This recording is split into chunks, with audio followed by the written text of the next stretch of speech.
तमाम आलोचना प्रसंगे षष्ठ खंड का निर्वाचित अंश पाठ करने के लिए मैं श्रद्धेय श्री सूरजदा को अनुरोध करता हूँ।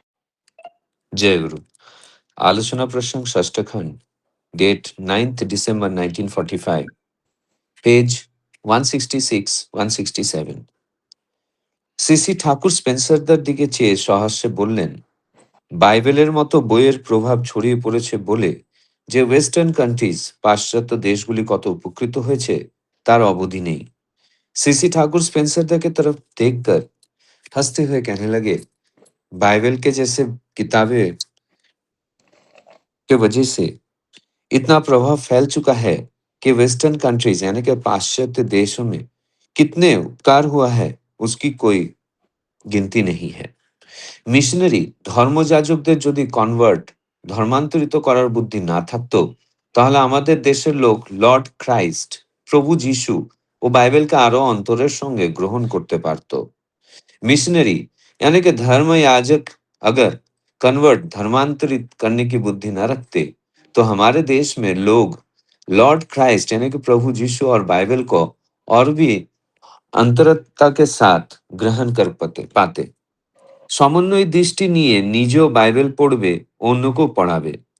समन्वयी दृष्टि लेकर खुद भी बाइबल पढ़ोगे और दूसरों को भी पढ़ाओगे। এসব কথা লোকে যত জানে ততই ভালো। ये सारी बातें लोग जितना जानते हैं उतनी ही अच्छी बात है। কথা হচ্ছে এমন সময় শৈলমা উদ্ভ্রান্তের মতো এসে একজনের বিরুদ্ধে নানা রকম অভিযোগ জানালেন। बातें चल रही थी, ऐसे समय पर शैलमा उद्भ्रांत की तरह आकर एक व्यक्ति के विरुद्ध में विभिन्न किस्म के अभियोग कर रही थी। সিসি ঠাকুর একচোট হেসে ব্যাপারটা লঘু করে দিয়ে বললেন, উয়ের কথা ছাড়ে দে, ও তোর কদর বুঝবি তার দেরি আছে। তুইও যেমন নিজের মর্যাদা বুঝে চলবার জানিস না, আমি कहाँ तक ठेकाबो। सीसी ठाकुर जी एक गाल हंसकर इस बात को बहुत ही सामान्य करते हुए कहने लगे कि उसकी बातें छोड़ दो, वो तुम्हारा कद्र समझने में अभी वक्त है। तुम भी वैसे जैसी हो, अपनी मर्यादा को सोच समझ कर चलना तुम्हें नहीं आता है, मैं तुम्हें कहाँ तक रोक पाऊं। শৈলমা খুশি হয়ে বললেন, ঠিকই বলেছেন ঠাকুর, আমার কদর বুঝবে তার ঢের দেরি আছে। ওরা আমার সঙ্গে শত্রুতা করে করবে কি, দয়াল আমার সহায়। शैलमा खुश होकर कहने लगी, आप ठीक ही कहते हैं ठाकुर, मेरा कदर समझेगा इसके लिए उसे बहुत वक्त लगेगा। वो मेरे साथ शत्रुता करके क्या ही करेगा, दयाल मेरे सहाय है। सीसी ठाकुर, परमपिता तो सब समय सবার সহায় আছেনই। सीसी ठाकुर कहने लगे कि परमपिता हर वक्त सभी के सहाय है ही, কিন্তু তুমি যদি নিজেই নিজের সঙ্গে শত্রুতা করো, তাহলে परमपिताও যে অসহায় হয়ে পড়েন।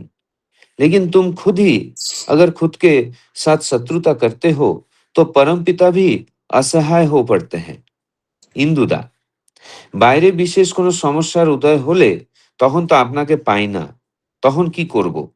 इंदुदा कहने लगे कि बाहर जब कोई विशेष समस्या का उद्गम होता है, तो उस वक्त आपको नहीं पाता हूं, तब क्या करूंगा? सीसी ठाकुर, নিজের স্বার্থ চাহিদা, অহমিকা বা অন্য কোনো অবসেশন, অভিভূতিকে প্রশ্রয় না দিয়ে রিসেপটিভ মুডে গ্রহণমুখর মনোভাব নিয়ে ইষ্ট স্বার্থ প্রতিষ্ঠার কম্পাসে दिग निर्णय যন্ত্রে দেখে নিতে হয় কি করণীয়। सीसी ठाकुर प्रश्न का उत्तर देते हुए कहने लगे कि खुद के स्वार्थ चाहिदा, झुटलापन या फिर किसी भी ऑब्सेशन यानी कि अभिभूति को प्रश्रय ना देते हुए रिसेप्टिव मूड में यानी कि ग्रहण मुखर मनोभाव लेकर इष्ट स्वार्थ प्रतिष्ठा के कॉम्पस यानी कि दिक निर्धारित करने वाले यंत्र में देख लेना चाहिए कि क्या करना है। ভব সমুদ্রে সবসময় ওই যন্ত্র সাথে করেই চলা লাগে। इस भव समुद्र में हर वक्त उसी यंत्र को साथ में लेके चलना ही चाहिए, নইলে কত ঝড়ঝাপটা বেতাল ঘূর্ণি আছে তার কি ঠিক আছে? नहीं तो कितने ही तूफान, कितने ही बिना वजह की विपदाएं है, इसकी कोई गिनती है क्या? কোনো ভাবনা নাই যদি নিজের সঙ্গে নিজে শয়तानी ना करो। सोचने की कोई बात नहीं है अगर तुम अपने साथ शैतानी ना करो। इंदुदा, নিজের সঙ্গে নিজে শয়তানি করা মানে কি? इंदुदा प्रश्न पूछे कि खुद के साथ शैतानी करने का मतलब क्या है?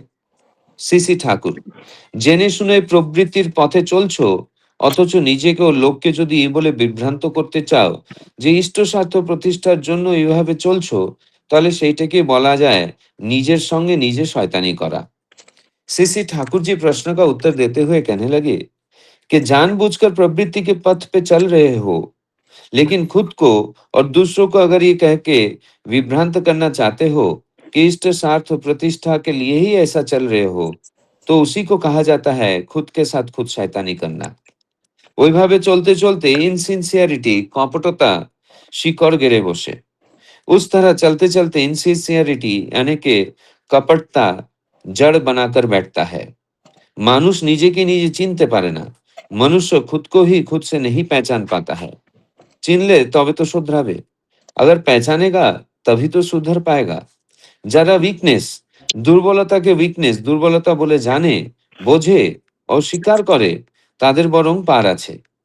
जो दुर्बलताओं को वीकनेस यानी कि दुर्बलता बोलकर समझते हैं, जानते हैं और स्वीकार करते हैं, वही पार पा सकते हैं। जय गुरु। जय गुरु। श्रद्धेय सूरजदा अभी बहुत सुंदर भाव से आलोचना प्रसंगों का निर्वाचित अंश पाठ किए हैं और उनको हिंदी में अनुवाद करके बताया है। उपस्थित सभी दादा माँ के तरफ से मैं सूरजदा को बहुत बहुत धन्यवाद ज्ञापन करता हूँ। आज का जो विषय वस्तु है वो संक्षेप में बता देता हूँ।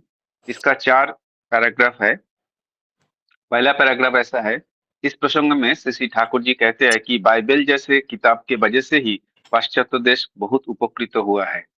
धर्मजाजक में जबरन धर्मांतरण की प्रवृत्ति ना होती तो लोग प्रभु यीशु और बाइबल को अधिक रूप से स्वीकार कर पाते।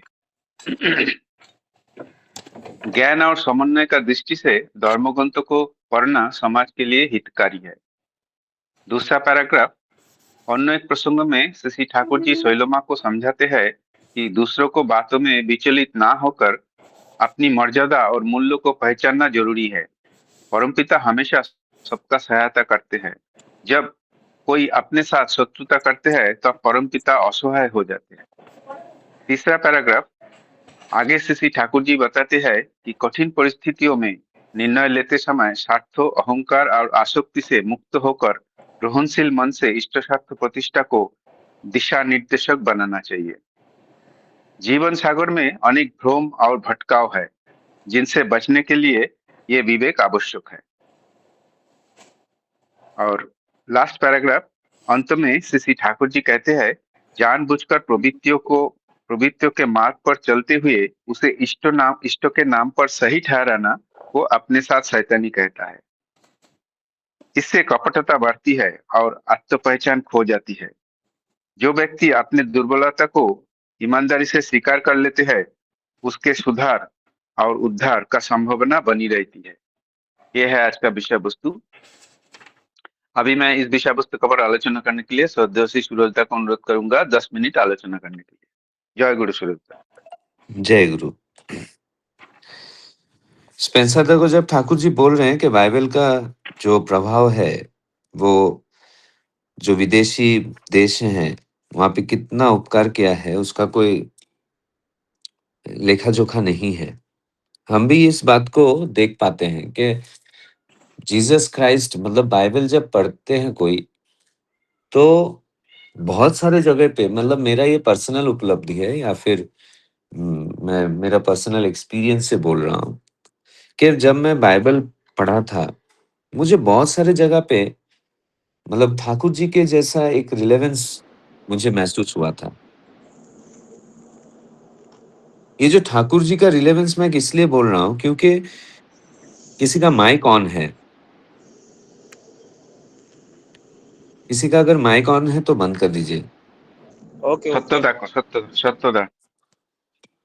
तो रिलेवेंस इसलिए बोल रहा हूँ क्योंकि बाइबल में मतलब जीसस क्राइस्ट वो भी प्रेम के द्वारा संसार को या तो इस दुनिया को बदलने का एक प्रयास किए थे।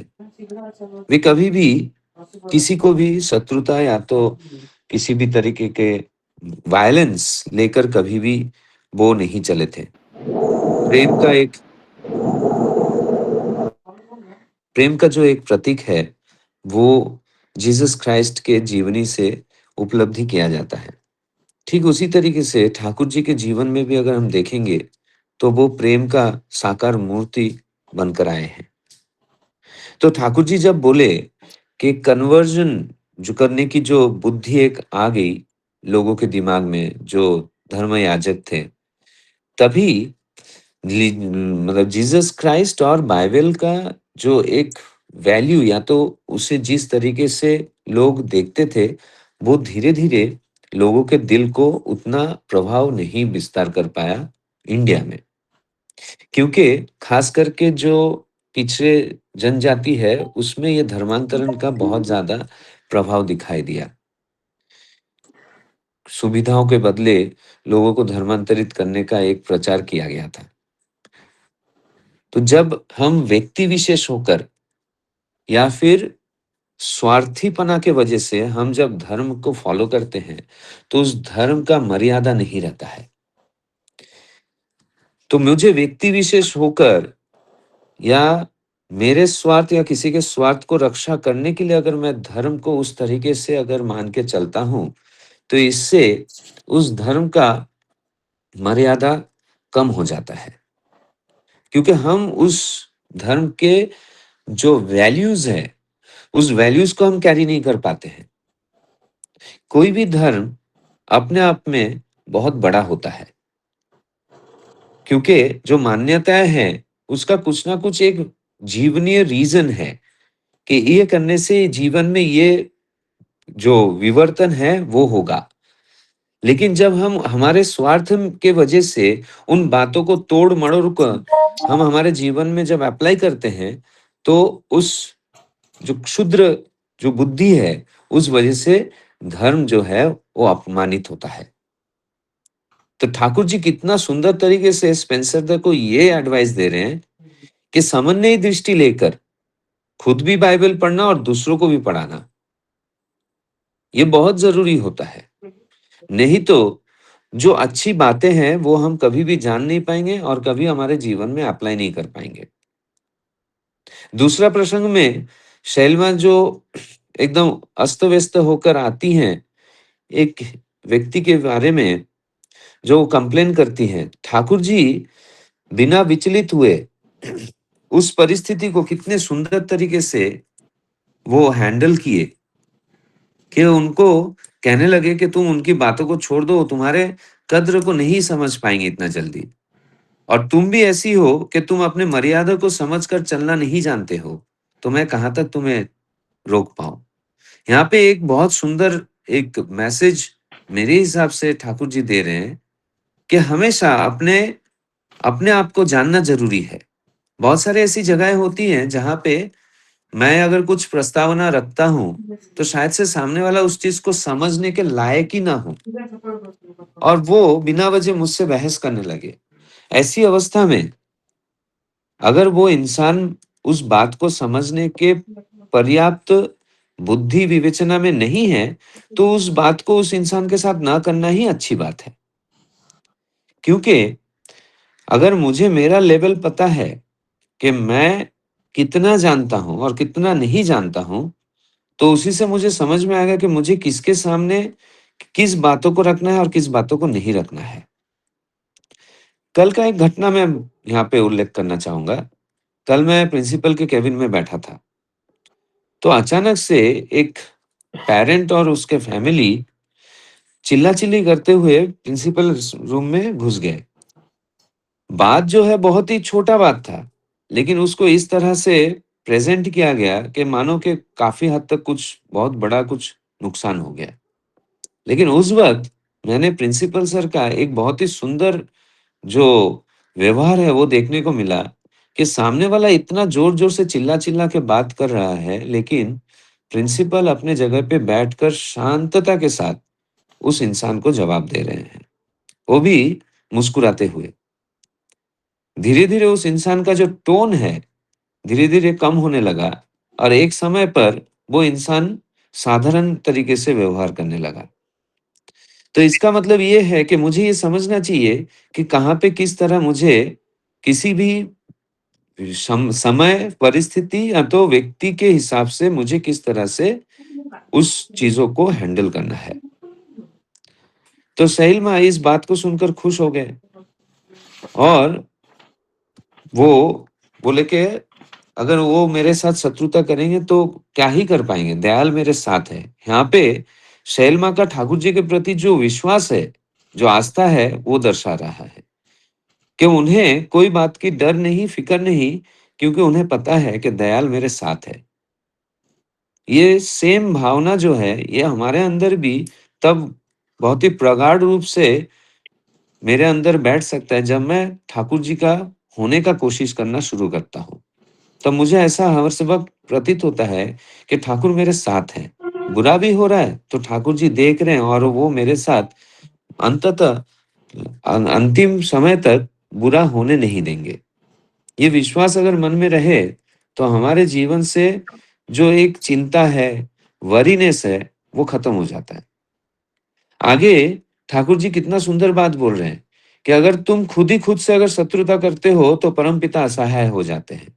मतलब जानबूझ के जो परमपिता कहे दिशा निर्देश दिए कि ये नहीं करना चाहिए, फिर भी अगर मैं वो चीज कर रहा हूँ, इसका मतलब मैं मेरे खिलाफ शत्रुता कर रहा हूँ, क्योंकि इससे शत्रुता में हानि ही होता है। एक शत्रु हमेशा हानि चाहता है। तो मैं अगर मेरे प्रवृत्तियों के वशीभूत होकर अगर मैं कुछ कर रहा हूँ और उससे मुझे अगर नुकसान हो रहा है, इसका मतलब मैं मेरा शत्रु बन गया। तो इस हालत में परमपिता भी असहाय बोध करते हैं। तो ये जो चीज है, help yourself to help us, ये जो एक बात है कि खुद को मदद करो ताकि तुम मुझे मदद कर पाओ, क्योंकि हम सभी के जीवन का एक ही उद्देश्य है और वो है इष्ट स्वार्थ प्रतिष्ठा। लेकिन अगर मैं मेरे स्वार्थ के चाहिदा के वजह से अहंकार के वशीभूत होकर या किसी एक पर्टिकुलर चीजों से ऑब्सेस्ड होकर अगर मैं ऐसा कुछ काम करता हूं जो मेरे प्रवृत्तियों द्वारा ड्रिवन हो और मैं अगर उसे इष्ट स्वार्थ प्रतिष्ठा के लिए ऐसा कर रहा हूं, ये अगर मैं कहकर आगे बढ़ते रहूं, तो ये ठाकुर जी कहते हैं कि तुम्हारे साथ तुम्हारे खिलाफ तुम बदमाशी कर रहे हो। क्योंकि जब हम लोग हमारे स्वार्थ से अभिभूत होकर अहंकार मन में जब आ जाती है और जब हम हमारे जो डिजायर्स है उससे जब अभिभूत होकर हम जब आगे बढ़ते हैं तो हम दिशा भ्रमित हो जाते हैं। इसलिए ठाकुर जी बोल रहे हैं कि किसी भी तरह किसी भी डिजायर से अभिभूत ना होकर रिसेप्टिव मूड, मतलब ग्रहण मुखर मनोभाव लेकर कि जो मेरे साथ हो रहा है ये ठाकुर जी का इच्छा है, परमपिता की इच्छा है। ये सोचकर जब हम इष्ट स्वार्थ प्रतिष्ठा का जो कॉम्पास, मतलब जिस तरीके से हम हमारे जीवन में इष्ट स्वार्थ प्रतिष्ठा करने के लिए जिस ओर या जिस दिशा में मुझे चलना है, उस दिशा में मैं जब चल पड़ता हूं, तब मुझे पता चलता है कि मुझे ऐसी अवस्था में क्या करना है। जीवन रूपी ये जो भव समुद्र का ठाकुर जी जो उदाहरण दे रहे हैं, इस जीवन रूपी समुद्र में हमें दिशा नहीं मिलती है, किस तरफ मुझे जाना है। लेकिन जब हम ठाकुर जी को सर्वोपरि मानकर उनको लक्ष्य करके जब हम हमारे जीवन में आगे बढ़ते हैं, तो मुझे मेरे गंतव्य दिखाई देता है और वो रास्ता मैं तय कर पाता हूं। नहीं तो पता नहीं कहां भटक कर मैं जीवन में ऐसे खो जाऊंगा कि मुझे बाधा विपत्ति के सिवाय और कुछ दिखाई नहीं देगा। तो ये जो चीज है, ये समझना जरूरी है। सबसे पहले तो हमें खुद से खुद के साथ अकपट बनना जरूरी है। जब मैं अकपट बनूंगा तभी मुझे ठाकुर जी की इच्छाएं, ठाकुर जी की दिशा मुझे दिखाई देगा, पर्दा हट जाएगा आंखों से। इसीलिए ठाकुर जी बोल रहे हैं मनुष्य मनुष्य को खुद को ही पहचान नहीं पाता है। ये जो पर्दा लगा हुआ रहता है प्रवृत्तियों का, इसके वजह से मेरा जीवन का पर्पस क्या है मुझे नहीं समझ में आता है, जिसके वजह से मैं खुद को पहचान नहीं पाता हूं। जब मैं खुद को ही नहीं पहचान पाऊंगा तो मेरे गलतियों को मैं कैसे आइडेंटिफाई करूंगा? अगर गलतियां आइडेंटिफाई नहीं हो रही है तो रेक्टिफिकेशन कहां से आएगा? तो इसीलिए ठाकुर जी कह रहे हैं कि जो अपने दुर्बलताओं को दुर्बलता समझते हैं, जानते हैं और उसे स्वीकार करते हैं, सिर्फ जानने और समझने से नहीं होगा। मुझे पता चला हाँ, मेरा मिठाई के प्रति आसक्ति है, मैं समझ भी रहा हूँ, लेकिन मैं उस बात को स्वीकार नहीं कर रहा हूँ। और वो कैसे दिख रहा है कि स्वीकार नहीं कर रहा हूँ? मैं रोज मीठा खा रहा हूँ और वो मुझे हानि करेगा एक दिन जाकर। जैसे मैंने इस बात को स्वीकार कर लिया कि ये मीठा खाना मेरे लिए हानिकारक है, मुझे ये नहीं खाना चाहिए, तो उसी दिन स्पॉन्टेनियसली मैं ये डिसीजन लूंगा कि मुझे मीठा नहीं खाना है। और जब मीठा नहीं खाना है, ये डिसीजन मैंने ले लिया, तो अगले दिन से मुझे मीठा खाने की लालसा नहीं होगा। क्यों? क्योंकि मुझे पता है मेरे ठाकुर जी मेरे उस मीठा से ज्यादा प्रिय हैं। वो चाहते हैं कि मैं मेरे शरीर को शिवविग्रह मानकर मैं उसकी सेवा करूं और उसके द्वारा वो एनर्जी, वो शरीर को, उस मन को मैं परमपिता के काम पे लगाऊं। तो अगर मेरे लिए मेरे परमपिता सबसे ज्यादा प्रिय है, वो श्रेष्ठ है, मेरे सबसे ज्यादा प्यारे हैं, तो मेरे जीवन को कोई भी आसक्ति, कोई भी प्रवृत्ति उनके प्यार से ज्यादा नहीं हो सकता है। इन्हीं शब्दों के साथ मैं मेरे शब्दों को विराम करता हूँ। जय गुरु। जय गुरु। श्रद्धेय सूरजदा बहुत सुंदर भाव से चारों पैराग्राफ को एक्सप्लेन किए है। सूरजदा को आलोचना से यही समझ में आता है, सबसे इम्पोर्टेंट है अपने आप को जानना। जब हम अपने आप को जानेंगे तो हम अपना साथ शत्रुता नहीं करेंगे। जानबूझकर हम अगर प्रवृत्तियों का पथ में चलते रहते हैं तो वो हम हमारा अपना साथ शत्रुता करते हैं। इसीलिए अपने आप को जानना बहुत जरूरी है। बहुत सुंदर आलोचना रखे हैं श्रद्धेय श्री सूरजदा। अभी मैं श्रद्धेय श्री पंकजदा को अनुरोध करूंगा 10 मिनट आलोचना करने के लिए। श्रद्धेय श्री पंकजदा। जय गुरु। वंदे पुरुषोत्तमम, वंदे पुरुषोत्तमम, वंदे पुरुषोत्तमम। आज का आलोचना प्रसंग बहुत ही सुंदर है और हर दिन का ही होता है, ऐसा हम लोग पढ़ते हैं, जानते भी हैं। डॉक्टर सूरजदा बहुत अच्छे ढंग से जो है कि विस्तार में बताए हैं।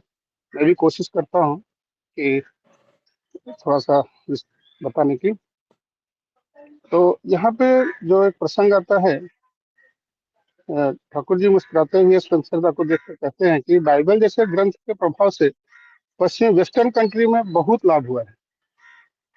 इन ग्रंथों ने वहां समाज को अनुशासन, नैतिकता और कर्म निष्ठा की दिशा दी है।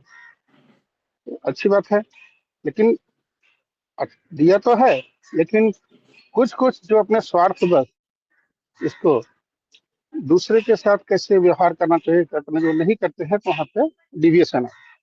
तो बाद में परंतु यहाँ बोलते हैं ठाकुर जी कि बहुत अच्छी बात बोले हैं कि जैसे धर्म याजक है, मिशनरी, वे लोग जो धर्मांतरण की प्रवृत्ति अगर न होती तो हमारे भारतवर्ष में भी प्रभु यीशु का बाइबल को अधिक अंतःकरण से लोग स्वीकार करते थे। तो अभी यहाँ धर्मांतरण का मतलब क्या हुआ? धर्म क्या है? हमारा बचना, बढ़ना और बढ़ना। अगर हम सेफ है, बच्चे हैं, बढ़ेंगे, बढ़ेंगे मतलब क्या? स्पिरिचुअली, और जो है कि आप जो हम भौतिक जगत में हैं उसको में अगर बढ़ेंगे तो लोगों को हम बढ़ा सकते हैं। अगर हमारे अंदर जो है कि ये क्षमता नहीं है, या तो खाली हमें स्पिरिचुअल है, भौतिक जगत में हम एकदम जीरो है, कुछ नहीं कर रहे हैं, तो धर्म, अर्थ, काम, मोक्ष, ये पहले ही बताया गया। तो धर्म हमारा क्या है? बचना, बढ़ना।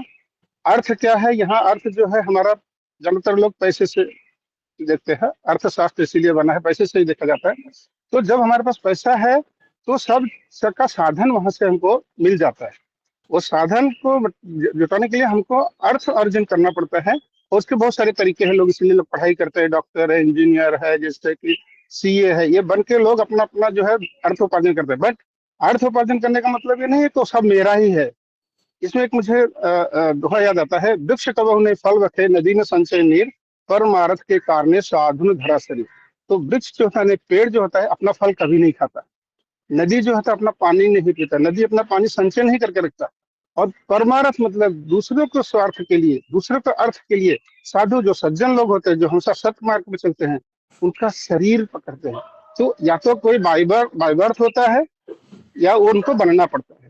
तो बनने के लिए जो प्रक्रिया है वो हमारे पास, जैसे कि शिक्षा को यहाँ पे किसी जोर जबरदस्ती नहीं किया जाता, आके दीक्षा ले लीजिए, आइए, या उनको हमको किसी को जाके बोलना पड़ता है, या उसके घर पे कुछ हम उसको रिश्वत टाइप का कुछ बोले कि भाई चलो हम ऐसा करते वैसा करते, ऐसा कुछ नहीं है। हम अपने जो है कि चरित्र से लोग हमको जानेंगे कि ये कितने अच्छे, वो सामने से पूछे कि आपके गुरु कौन है, आपके माता पिता कौन है। जब ये बात आएगी तब आप कर सकते हैं मैं श्री ठाकुर अनुकूल चंद्र जी का शिष्य एंड डिसाइपल।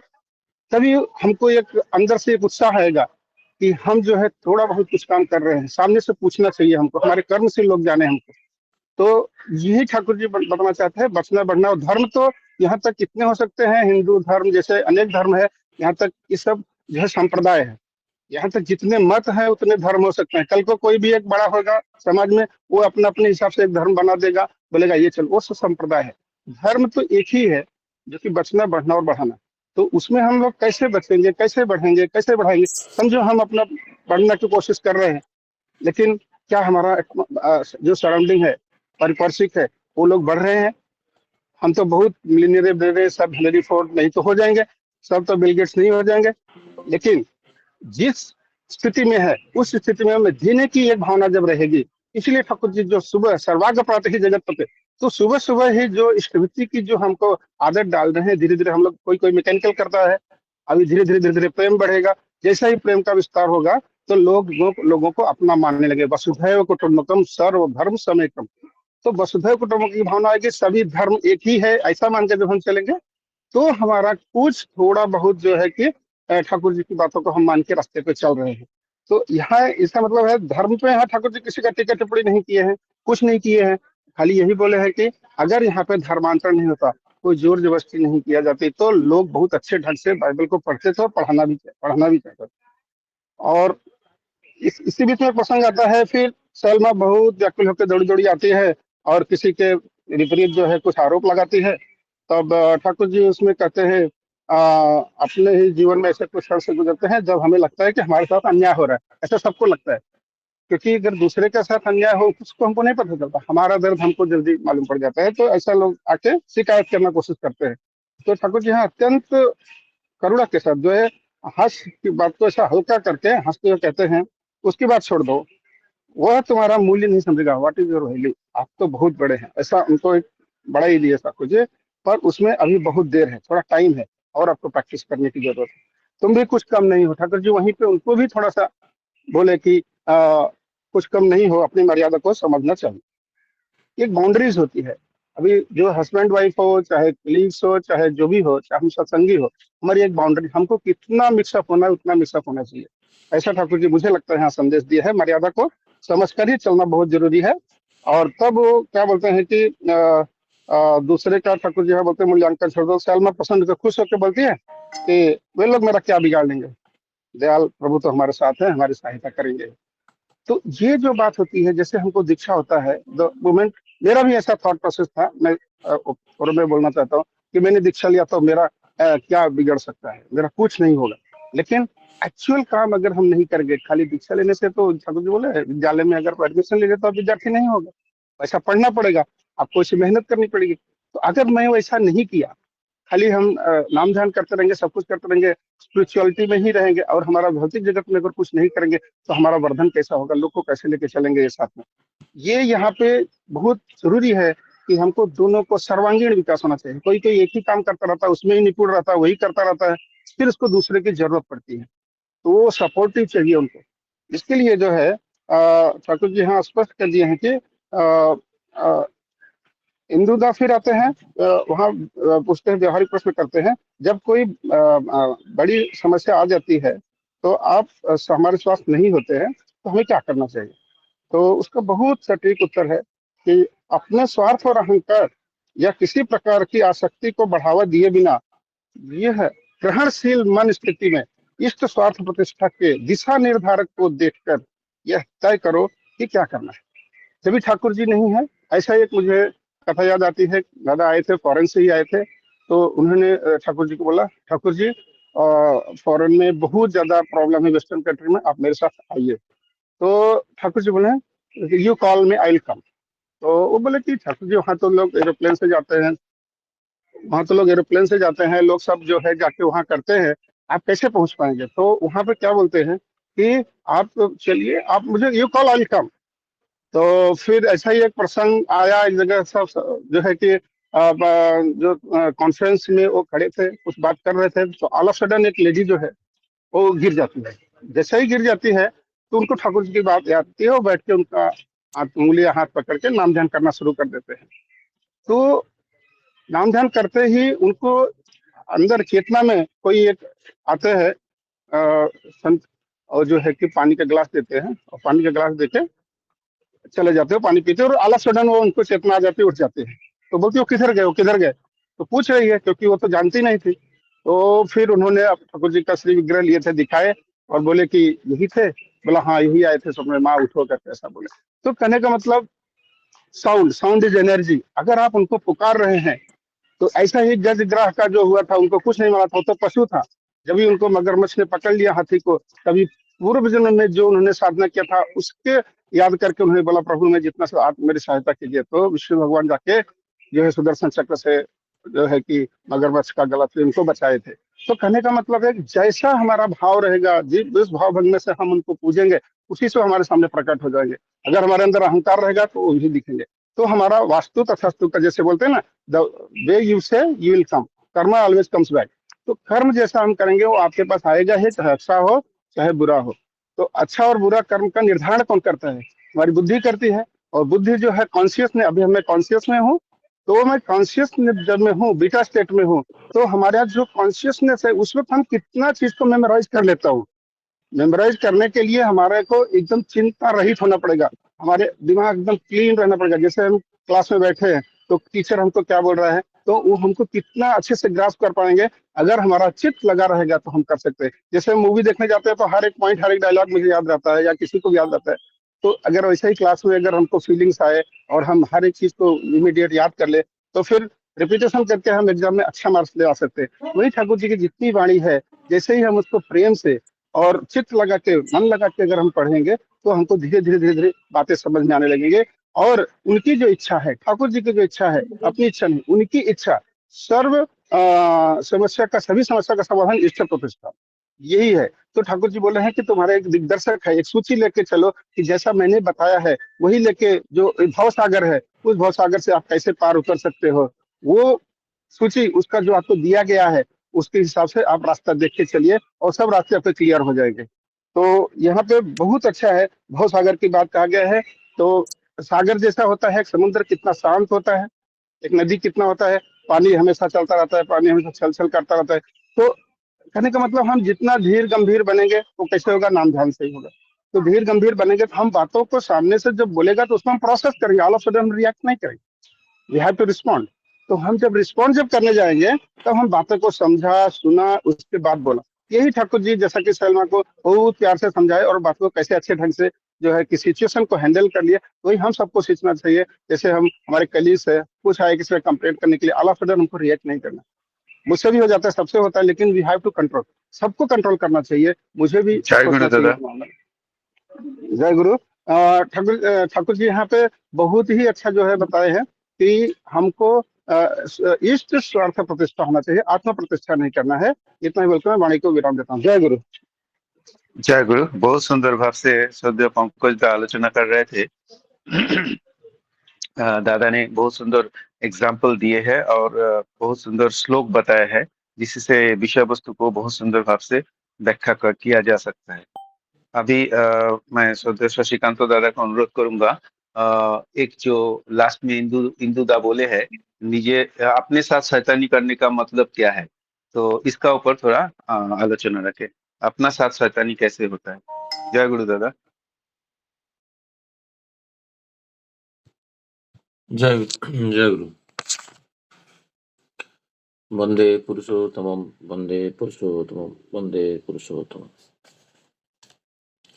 बहुत सुंदर भाव से डॉक्टर सूरज दा अभी आलोचना पढ़े, सुन इसको बंगाली से हिंदी, और उसको सुंदर भाव से उदाहरण के माध्यम से उनका जो प्रिंसिपल का कैसे व्यवहार बता रहे थे, और आज विषय वस्तु का आलोचना करने के लिए प्रयास किए, और पंकज दा भी सुंदर भाव से इसको भी व्याख्या कर रहे थे, हम सुन रहे थे। अभी जो टॉपिक सोमनाथ दा बोले हैं आज का आलोचना करने के लिए, जिसके ऊपर जे अपने साथ स्वयं शैतानी करने का क्या अर्थ है? ये जो ठाकुर जी बोले हैं जे वहाँ से आया है जे जब मनुष्य का जीवन में कंपास व निर्धारक होना चाहिए, जीवन में इष्ट होना चाहिए। निर्देशक जो होता है जीवन का, निर्णायक कौन है? जब वो एक जहाज वो यात्रा पथ में जाता है तो उससे कंपास जो डायरेक्शन है वो डायरेक्शन कैप्टन के पास रहता है। ये उसको देख के उसका जहाज को गंतव्य पथ पे लेके जाता है। ठाकुर जी इधर बोल रहे हैं जो मनुष्य का जीवन जो होता है वो जब साड़ा प्रवण होता है वो कब होगा ना, जब वो रिसिप्टिव रहेगा, रिसिप्टिव मोड वो कब क्या आएगा, जो पंकज दा अभी बोल रहे थे जे वो नामधन करेगा। खाली नामधन बैठ के तो स्थानु हो जाएगा, बट ठाकुर जी का जो इच्छा है नामधन के टाइम में जो जो उनका इच्छा है, जैसे वो नामधन करते करते याद आ रहा है ठाकुर जी तो कल बोले थे एक बुकलेट बनाने के लिए, तो क्या मैं बुकलेट बनाना शुरू किया? नहीं किया। फिर ही रात को जब आता हूँ तो एक बुकलेट बनाने के लिए प्रयास करता हूँ। जो सारे जाजन के ऊपर क्या बोल रहे हैं, सोचते के ऊपर क्या बोल रहे हैं, तो उसको कंसोल करना। छोटा-छोटा चीज़ उनका जितना भी इच्छा को वो मनुष्य क्या करता है ना, रिसेप्टिव होता है, ग्रहणक्षम होता है। जब ग्रहणक्षम होता है तब उनके अंदर वो कॉम्प्लेक्स जो होता है वो नियंत्रित होता है, नहीं तो अदरवाइज वो कॉम्प्लेक्स नियंत्रित तो होता नहीं। मैं किसी को बोला तुम आलोचना प्रसंग में क्यों क्यों नहीं ज्वाइन करता हूँ, तुरंत आंसर आता है क्या यही प्लेटफॉर्म में ज्वाइन करने से आध्यात्मिकता उन्नति हो जाएगा? कुछ दिन के बाद मैं जब उसको पूछा तुम्हारा कैसे जिंदगी चल रहा है, नहीं नहीं नहीं भाई यार हर दिन तो बस छूट जा रहा है, ये हो रहा है वो हो रहा है, क्योंकि उसका टाइम 2 घंटा और 1 घंटा कम होते जा रहा है, क्योंकि आलस्य का शिकार हुआ है। वो मान नहीं रहा है जे मैं निद्रा देवी का उपासना कर रहा हूँ, वो उसको अवॉइड करने के लिए, क्योंकि वो वहां पर जाऊंगा हाथ लगाऊंगा वो कॉम्प्लेक्स के ऊपर तो मुझे जल्दी उठना पड़ेगा। तो कभी कभी जैसे खुद का जो जितना भी कॉम्प्लेक्स होता है वो कॉम्प्लेक्स से कोई हाथ लगा देता है तो ईगो जो होता है अंदर जो शैतान रहता है तो वो चाहता नहीं जे मुझे कोई बाहर निकाले। तो श्री श्री ठाकुर जी बोलते हैं जो मनुष्य के अंदर जो शैतानी प्रवृत्ति है जब वो जाके वास करना चाहते हैं तो तुम उनको वो गृह में वास कर दो अलाउ करोगे तो डोर। एक माँ के परम पूज्य श्री श्री आचार्य देव को बोल रहे हैं, एक दिन निवेदन कर रहे हैं जो अमुक मंदिर जो है वो अमुक मंदिर में मुझे आप बोलोगे तो थोड़ा मैं वहां पर रहूंगा। तो एक बिग स्माइल के साथ श्री श्री आचार्य देव बोलते हैं जो वहां पर जो भगवान है वो अलाउ करेंगे तो मुझे कुछ प्रॉब्लम नहीं। इसका मतलब वहां पर जो व्यक्तित्व है जो क्या वो मंदिर का इंचार्ज जो है वो शायद जो इंडिकेट कर रहा था ये वो कॉम्प्लेक्स युक्त हो चुका है, किसी का बात सुन नहीं रहा है। वो सुनता होता तो लोग क्यों आके इधर निवेदन करते, तो उनको वो ये कर लेता। ये जो कॉम्प्लेक्स के सेंट्रिक होके चलोगे, ठाकुर जी यहाँ पर बोल रहे हैं यदि मनुष्य का जीवन में जो तूफान आएगा ये तुम्हारा जाजन जाजन इष्ट बुद्धि तुमको बचाएगा, बट तुम्हारा कॉम्प्लेक्स को ऊपर को नियंत्रित खो दोगे। तो ठाकुर जी बोल रहे हैं यहाँ पर एक बहुत बड़ा, यदि स्वयं के साथ चैतन्य न करो तो चिंता नहीं, इधर आता है। तो जब इसको इंदुदा क्या बोल रहे हैं, जो इंदुदा बोल रहे हैं आपने स्वयं के साथ चैतन्य करने का अर्थ क्या होता है? ठाकुर जी यहाँ पर बोलते हैं जानते बुझते, जो डॉक्टर सूरजदा भी आलोचना कर रहे थे, जानते बुझते प्रवृत्ति के मार्ग पर चलना और फिर स्वयं को और दूसरे को यही कहकर भ्रमित करना है कि ये सब इष्ट स्वार्थ प्रतिष्ठा के लिए किया जा रहा है, इसी को ही अपना साथ स्वयं चैतन्य कहा जा सकता है। मैं देखा हूँ बहुत सारा डिस्कशन हम लोग करते हैं, डीपी वर्क में जाते हैं, जाजन परिक्रमा में जाते हैं, जहाँ जहाँ तुम्हारा पैशन परवेट, पैशन कॉम्प्रोमाइजिंग नहीं, पैशनेट, पैशन कॉम्प्रोमाइजिंग और पैशन परवेट, जहाँ जहाँ कॉम्प्रोमाइजिंग स्टेज आता है मनुष्य का और वृत्ति में रहना चाहता है, प्रवृत्ति जैसे है मैं वैसे चलूँ। कोई पूछ रहा है बेड के ऊपर इष्टभूति करने से चलेगा, माने यदि युक्ति तर्क पीक टाइम में जाता है वो व्यक्ति क्या करता है, उदाहरण देते थे श्री श्री बड़दा का, वो करते थे, ऐसे करते थे। बट नहीं बोलता जैसे श्री बड़दा कितना टाइम, 5 घंटा 4 घंटा एवरी 30 मिनट्स में बाहर आते थे। परम पूज्य पास श्री श्री आचार्य देव एवरी 1 आवर में आते थे, रात को 12 बजे बाहर आते थे, 1 बजे आते थे, 2 बजे आते थे, 3 बजे आते थे, 4 बजे सुबह आते थे, प्रेयर में आते थे। तो एवरी 1 आवर में कभी तुम उठ के बैठे हो कि बाहर गए हो? वो उदाहरण नहीं देंगे, वो चिरो जागृत है, उदाहरण नहीं देंगे। बट किसी दिन असुस्थता कारण वो बेड के ऊपर किए, उसको देख के और उसको स्प्रेड करेंगे, क्योंकि वो व्यक्ति ऐसे करता है, हाथ पैर नहीं धो के प्रभुति के कॉम्प्लेक्स में आके करता है, कभी नींद में उठ के करता है। जैसे बातचीत में होता है जो हम लोग नहा धो के सदाचार संपन्न होकर प्रार्थना करता है, उसमें कुछ खेती नहीं, मेरा बॉडी शूट कर रहा है, मैं कर रहा हूँ, मेरा दिनचर्या भी बड़ा हो रहा है, मेरा दिन बड़ा हो रहा है। तुम्हारा, मैं किसी को बोला तुम्हारा 24 घंटा है, मेरा 24 घंटा नहीं, मेरा 26 घंटा है, मेरा 2 घंटा एक्स्ट्रा है। क्यों ना? तुम जो 2 घंटा तुम्हारा ज्यादा निद्रा में जाता है, तो मैं वो 2 घंटा में आलोचना प्रसंग करके किसी का सुख दुख का बातें करके ठाकुर पूजा करके मैं फिर ऑफिस का काम 7 बजे स्टार्ट कर देता हूँ, क्या 7:30 बजे कर देता हूँ, मेल 8:30 बजे तक चला जाता है। बट इसी को वो व्यक्ति क्या कर रहा है, जो दूसरा व्यक्ति है, उसको उसका शैतानी प्रवृत्ति को जो कॉम्प्लेक्सेस है, वो कॉम्प्लेक्सेस को साथ दे के वो उसको स्प्रेड करने के लिए प्रयास करता है। वो बोलता है ये ऐसे तो उसका थोड़ा नाम लेता है, क्या ठाकुर जी बोलते हैं जो ये सब चीज जो मैं कर रहा हूँ, ये भी तो एक 2-3 उदाहरण आ रहा था इसका, अप्रोप्रिएट उदाहरण, बट टाइम परमिट नहीं करेगा, फिर भी मैं 1 मिनट में खत्म करूंगा, 53 हो चुका है।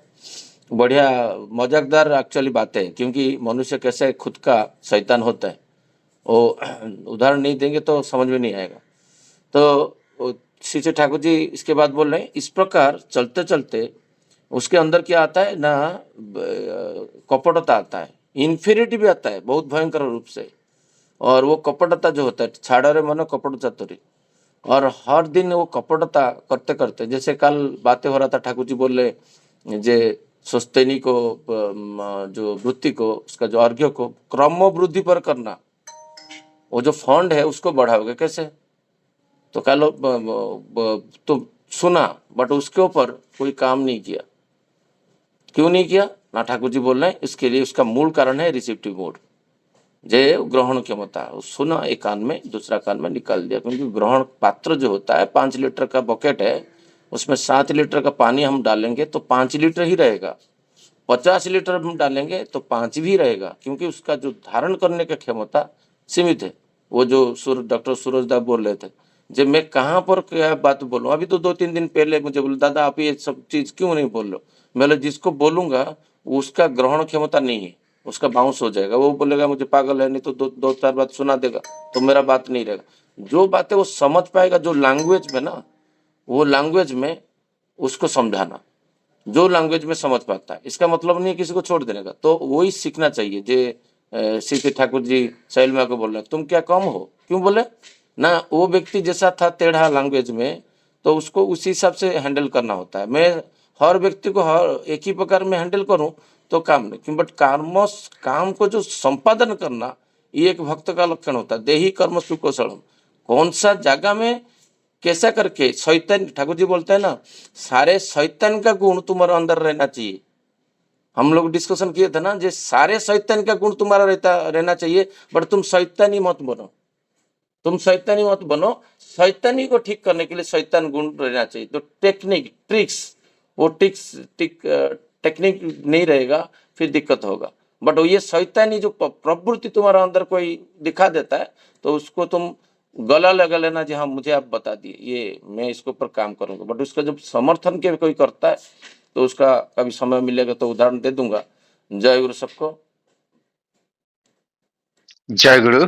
सदो शशिकांत दादा अभी बता रहे थे कि अपना साथ शैतानी का मतलब क्या है। एक बहुत सुंदर सुंदर उदाहरण देके दादा ने इसको एक्सप्लेन किया है। बहुत अच्छा लग रहा था, लेकिन समय का अभाव के कारण हम इसको कंप्लीट नहीं कर पाएंगे। तो अभी आज इतना ही। सभी दादा माँ को जय गुरु। और जय गुरु। सभी सभी दादा अपना माँ को वीडियो जय ऑन गुरु। करके सबको जय गुरु कहिए। जय गुरु जय गुरु सभी दादा माँ को जय सभी दादा माँ को जय जय गुरु गुरु अर्चना माँ जय गुरु तुलसीदास जय जय गुरु गुरु गोविंद अर्चना माँ जय ओंकार गुरु दास जय गुरु सभी जय गुरु दीपक दास जय गुरु सभी दादा सुनील माँ जय को गुरु जय गुरु। शंकर जय दादा गुरु जय जय गुरु गुरु सब जय गुरु जय गुरु जय आनंद गुरु दास जय जय गुरु गुरु सब जय जय पंकज दास दीपक जय जय गुरु गुरु मनमाड़ से कौन कौन ज्वाइन किया जय गुरु वसंत दास जय गुरु जय गुरु जय गुरु मनमाड़ में सारे जय दादा गुरु लोग बात सभी कर दादा रहे माँ को जय गुरु हैं राजू ठाकुर जय गुरु जय गुरु मनमाड क्या मनमाड जाने का है क्या? नहीं मनमाड़ में बहुत लोग ज्वाइन करते हैं तो मनमाड़ इसलिए हाँ जाएंगे आइए जरूर लौका था एक बार जाएंगे सभी आपके आइए साथ सभी चलेगा जाएंगे ना, क्यों नहीं? एक बार मोनिश दा सभी को प्लान जय किए थे बट मैं नहीं जा पाया था वो एक बार प्लान हुआ था नहीं अच्छा, आपकी बार सबको बुलाएंगे आपकी बार सभी आना पड़ेगा जरूर आएंगे जरूर। सोमनाथ दा को लेके जाऊंगा मैं मनमाड़ हाँ हाँ हाँ जरूर जाऊंगा जरूर जाऊंगा जय गुरु जरूर जरूर जय गुरु